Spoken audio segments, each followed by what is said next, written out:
Aleluia. Eu movimento a igreja com a paz de Jesus, amém? Amém. Jesus. Agora à tarde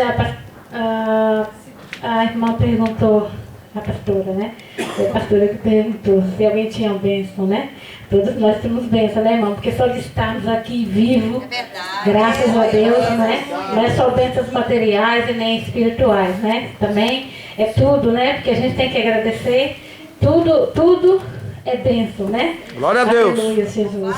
E eu agradeço a Deus por mais um dia que Ele nos concedeu de estarmos aqui, amém? Graças a Deus. Aleluia, Jesus.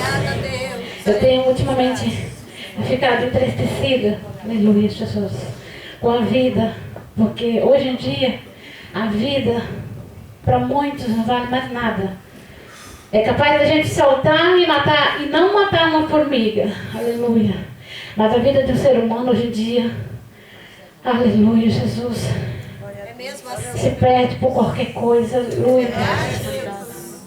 Aleluia. E eu hoje estava vendo a pastora falar, perguntar quem é que tinha bênção para contar.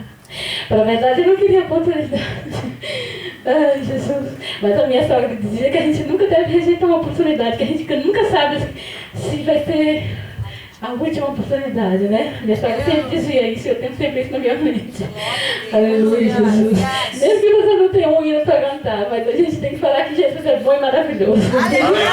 Aleluia, Jesus. Porque graças a Ele nós estamos aqui, amém? Vamos falar um hino, quem sabe me ajuda, amém? Amém.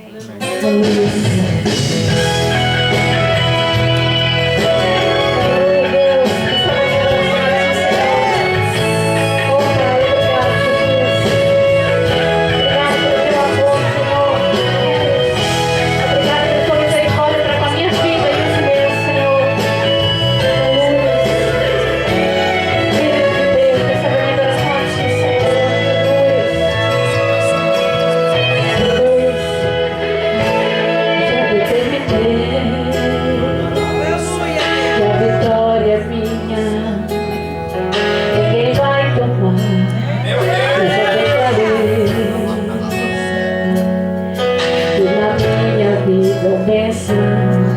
Sempre vão estar, Deus vai decidir,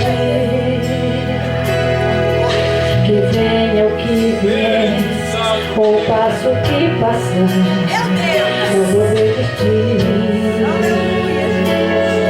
de vitória em vitória, sempre vou atrás. Sei que as minhas lutas só vão me fazer crescer.